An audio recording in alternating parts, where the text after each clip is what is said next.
الحمد لله الذي هدانا لهذا وما كنا لنهتدي لولا أن هدانا الله لقد جاءت رسل ربنا بالحق أكمل لنا ديننا وأتم علينا نعمته ورضي لنا الإسلام دينا فلا نعبد ولا نستعين إلا إياه لا إله إلا الله وحده لا شريك له له الملك وله الحمد وهو على كل شيء قدير. أعوذ بالله من الشيطان الرجيم. بسم الله الرحمن الرحيم. ومن أراد الآخرة وسعى لها سعيها وهو مؤمن فأولئك كان سعيهم مشكورا. قال النبي صلى الله عليه وسلم: نعمتان مغبون فيهما كثير من الناس الصحة والفراغ.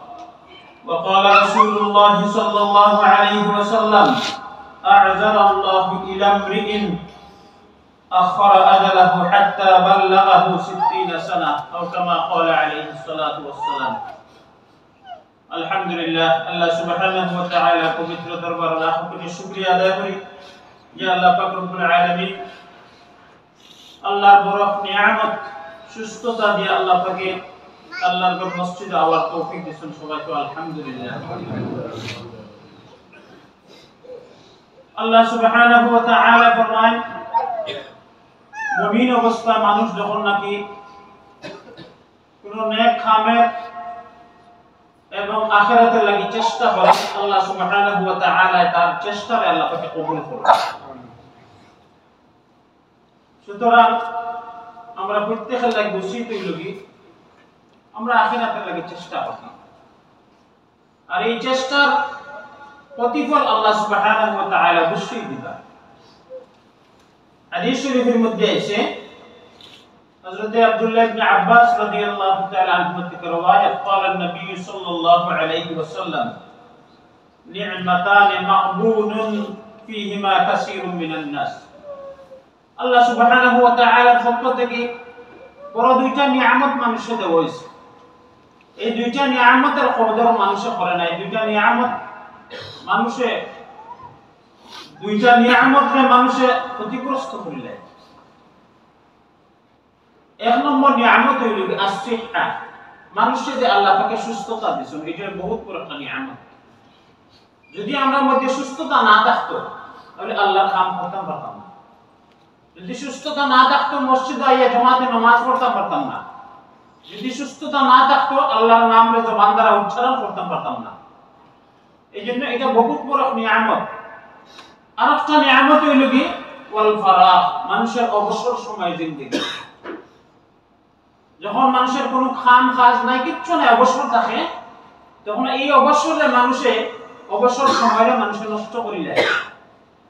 এই অবসর সময়ের ভিতরে যদি মানুষে আখিরাতের কাম করত তাহলে নিশ্চয়ই এই চেষ্টাটা আল্লাহ পাকে কবুল করতেন।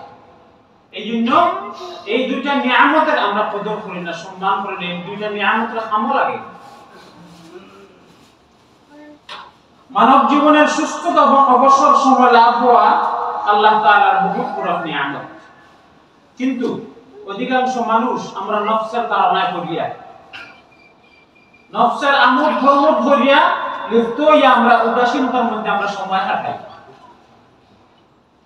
দিন এবং দুনিয়া যত কল্যাণ আছে, এই কল্যাণ অর্জনের প্রতি আমরা কোনোভাবেই লক্ষ্য রাখি না যে কোনটা করলে আমার লাগে ভালো হইব, কোনটা করলে আমার লাগে খারাপ হইব। পরবর্তীতে এই নিয়ামত থেকে মানুষ যখন নাকি বঞ্চিত হয়, তখন শেষ সময় গিয়ে আফসোস আর আক্ষেপ করা ছাড়া কিছু থাকে না। এই জন্য আল্লাহ সুবহানাহু ওয়া তাআলা ফরমাইছেন যে মানুষে আখিরাতের লাগি চেষ্টা করুক, আমি এই চেষ্টা কবুল করব, আর এই চেষ্টা আমি নষ্ট করতাম না।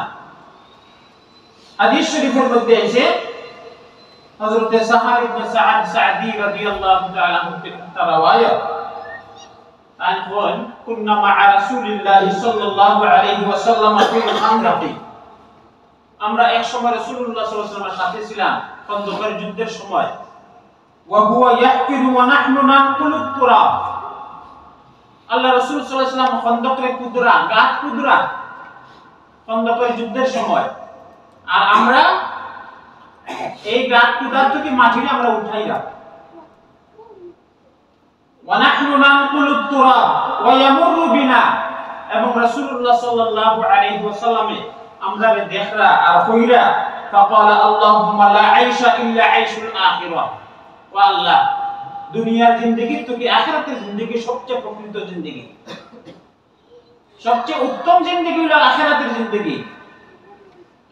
ফাগফির লিল আনসারি ওয়াল মুহাজিরা, ও আল্লাহ যারা নাকি আমারে সাহায্য করে, যারা নাকি আমার সাথে হিজরত করছে, আল্লাহ তাআলা দুই গুণে তুমি maaf করে দাও।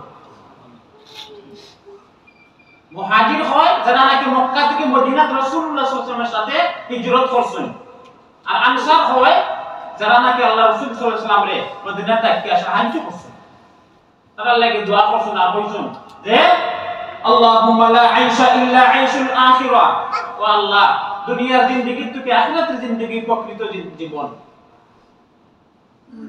কারণ দুনিয়ার জিন্দেগি যে ক্ষণস্থায়ী। হাদিস শরীফের মধ্যে আছে যে রাসূলুল্লাহ সাল্লাল্লাহু আলাইহি ওয়াসাল্লামের জীবনটা একটা সাদামাটা জীবন আছে, স্বাভাবিক নরমের একটা জীবন আছে। حديث حضرت عبد الله بن عمر رضي الله تعالى عنهما قال اخذ رسول الله صلى الله عليه وسلم بمنكبي, আল্লাহ রাসূল সাল্লাল্লাহু আলাইহি ওয়াসাল্লাম একদিন আব্দুল্লাহ ইবনে উমর রাদিয়াল্লাহু তাআলা আনহু দুইও খান্দ ধরিয়া কইরা যে আব্দুল্লাহ ইবনে উমর فقال كن في الدنيا كأنك غريب أو عابر سبيل, আব্দুল্লাহ ইবনে উমর তুমি জীবনটা এমন ভাবে কাটাও যে তুমি যেমন একজন পথিক অথবা একজন মুসাফির মানুষ। সত্যিকার অর্থে আমরা প্রত্যেকে মুসাফির, কারণ এই জীবন আমরা লাগি চিরস্থায়ী জীবন না, আমরা মুসাফির, আমরা সফর আইছি, আল্লাহ পাক আমরা সফর পাঠাইছে, আর এই সফরের ভিত্তিতে আমরা যা পারি আখিরাতের লাগি আমরা কামাই করতাম। وكان ابن عمر رضي الله تعالى عنهما يقول اذا امسيت فلا تنتظر الصباح, আব্দুল্লাহ ইবনে উমর রাদিয়াল্লাহু তাআলা আনহু কইতা যে ইজা আমসাইতা ফালা তানতাজিরিস সুবাহ, যখন নাকি তুমি বিকালের সময় পাইছো তখন সকালের আর কোনো আশা করবে না তুমি পাইবে না, এটা কোনো গ্যারান্টি নাই। ওয়া ইদা আসবাহতা ফালা তানতাজিরিল মাসা, আর যখন নাকি তুমি সকাল সময় পাইছো তখন বিকালের আর আশা করিও না, তোমার মওতের কোনো গ্যারান্টি নাই, তুমি এর ভিতরে তুমি মারা যাইতে পারো। সুতরাং ওয়াখুজ মিন সিহহাতিকা লিমারাদিকা, তুমি তোমার সুস্থতাকে বেমার করার আগে তুমি কদর করো, সময় লাগাও, সময় দাও। তোমার যে আল্লাহ পাকে সুস্থতা দান করছেন, এই সুস্থতার সময়ে মূল্য দাও বেমার করার আগে। ওয়া মিন হায়াতিকা লিমাউতিকা, এবং তোমার জীবনে তোমার জিন্দেগিরে মউত আওয়ার আগে আগে তুমি খামো লাগাও, এবং মউত আওয়ার আগে আগে তুমি প্রস্তুতি গ্রহণ করো। এই জন্য হাদিস শরীফের মধ্যে আছে যখন নাকি মানুষের বয়স 60 হয়ে যাবে, 60 এর ঊর্ধ্বে হয়ে যাবে, তখন আল্লাহ সুবহানাহু ওয়া তাআলা মানুষে আর কোন ধরনের উজর আপত্তির কোন সুযোগ দেন না।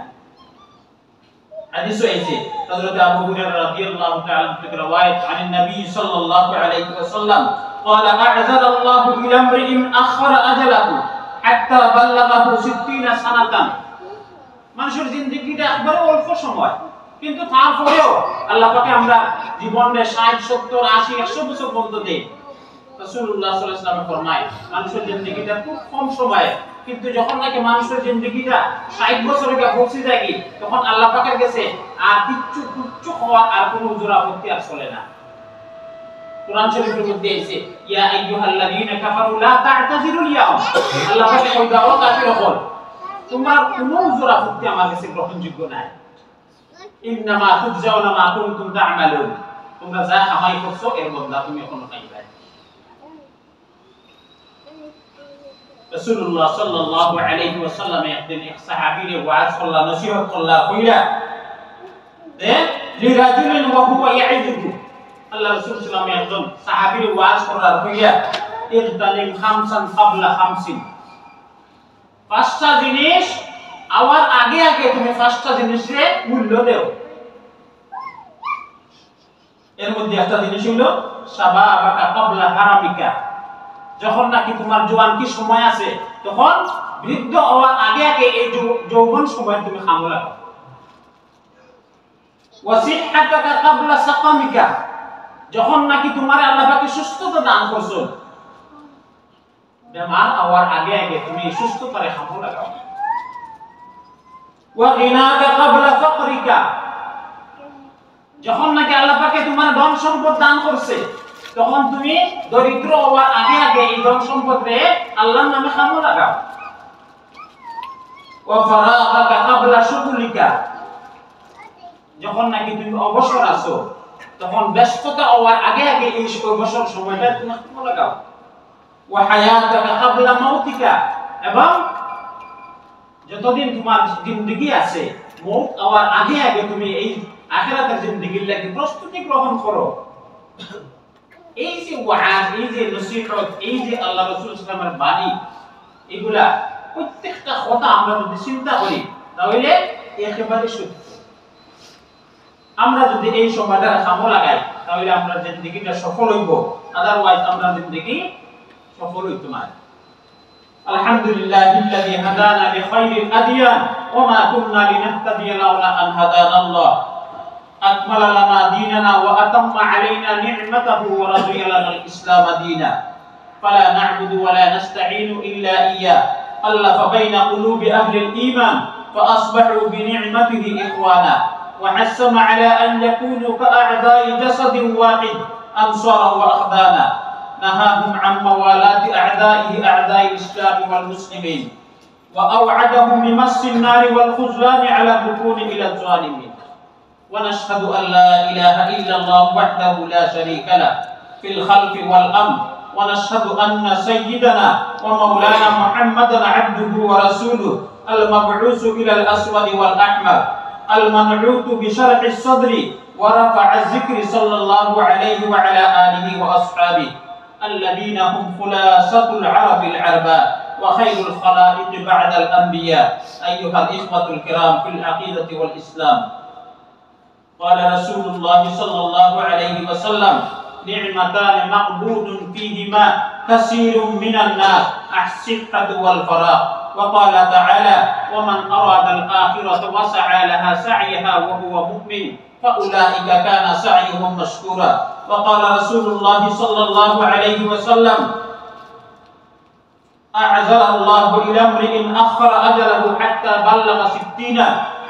بلغه 60 سنة، أو كما قال عليه الصلاة والسلام. بارك الله لنا ولكم في القرآن العظيم، ونفعنا وإياكم بالآيات والذكر الحكيم. أستغفر الله لي ولكم ولسائر المسلمين فاستغفروه إنه هو الغفور الرحيم.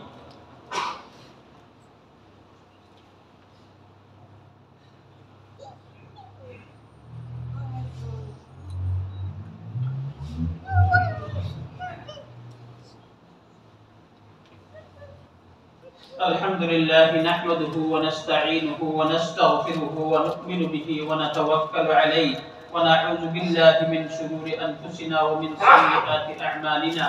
من يهده الله فلا مضل له ومن يضلله فلا هادي له، ونشهد أن لا إله إلا الله وحده لا شريك له، ونشهد أن محمدا عبده ورسوله أرسل إلى الناس كافة للناس بشيرا ونذيرا وداعيا إلى الله بإذنه وسراجا منيرا، وبشر المؤمنين بأن لهم من الله فضلا كبيرا.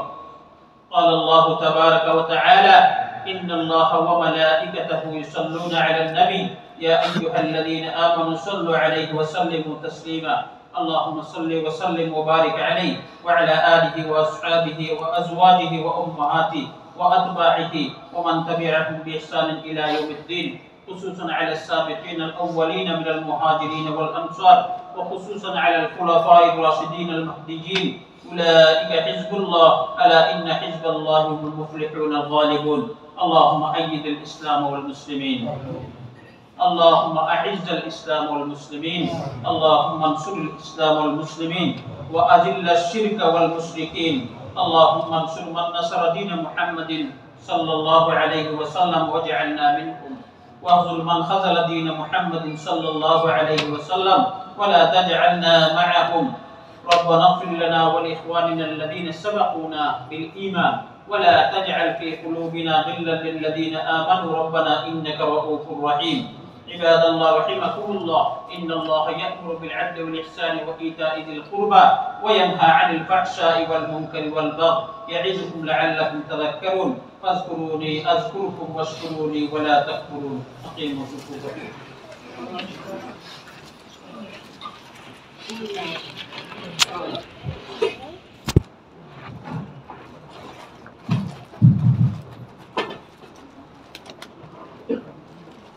الله أكبر الله أكبر الله أكبر الله أكبر أشهد أن لا إله إلا الله أشهد أن لا إله إلا الله أشهد أن محمدا رسول الله أشهد أن محمدا رسول الله حي على الصلاة حي على الصلاة حي على الفلاح حي على الفلاح قد قامت الصلاة قد قامت الصلاة الله أكبر الله أكبر لا إله إلا الله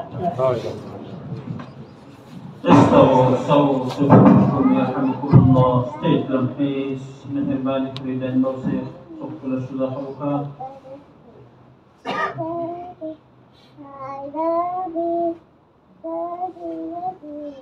Allahu Akbar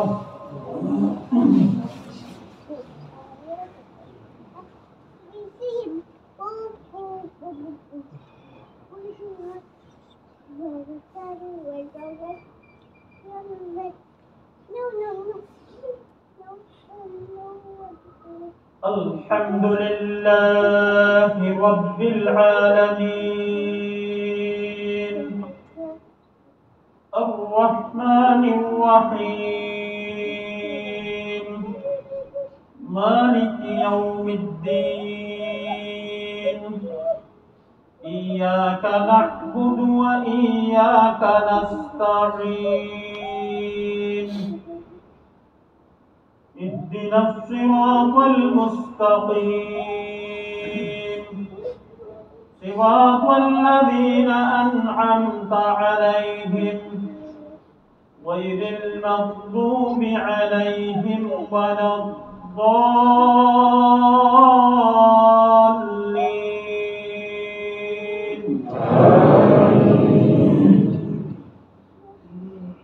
قل إن الموت الذي تفرون منه فإنه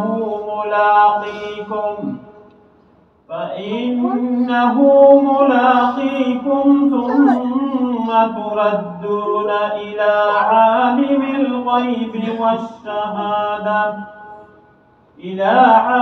الغيب والشهادة فينبئكم بما كنتم تعملون يا أيها الذين آمنوا إذا نودي للصلاة من يوم الجمعة فاسعوا إلى ذكر الله وذروا البيع ذلكم خير لكم إن كنتم تعلمون فإذا قضيت الصلاة فانتشروا في الأرض وابتغوا من فضل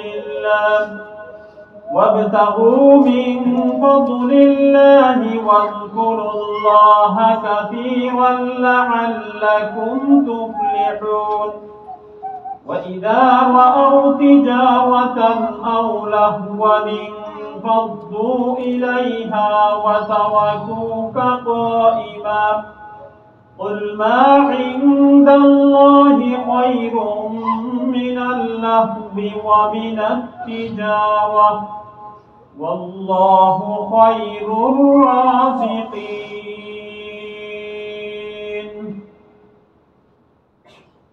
الله أكبر.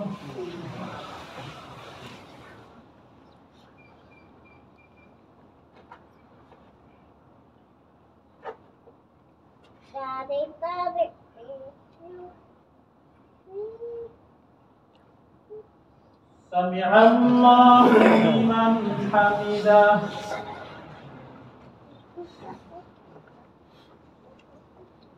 الله أكبر.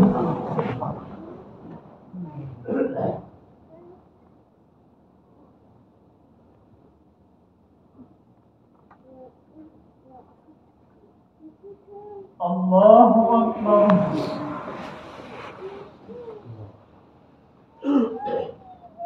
الله أكبر.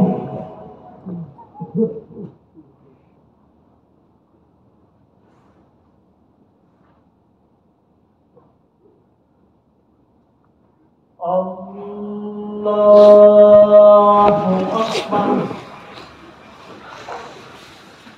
الحمد لله رب العالمين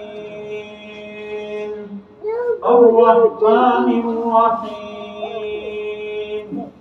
مالك يوم الدين إياك نعبد وإياك نستعين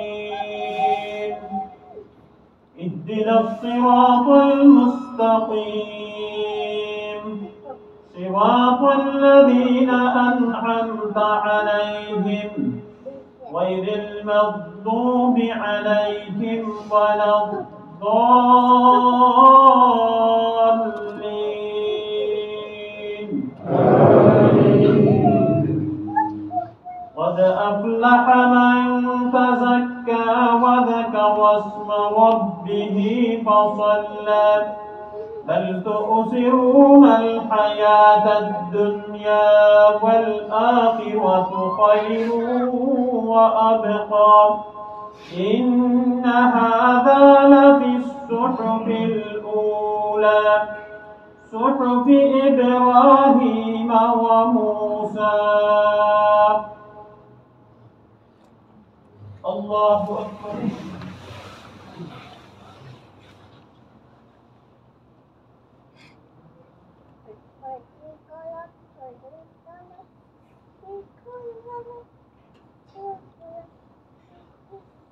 سمع الله لمن حمده.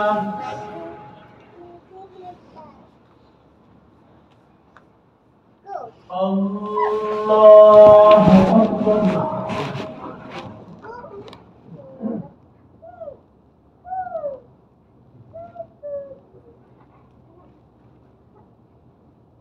الله أكبر.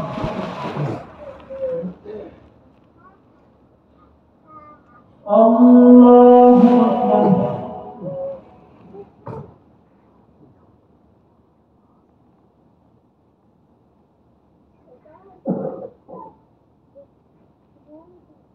الله أكبر.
السلام عليكم ورحمة الله. السلام عليكم ورحمة الله.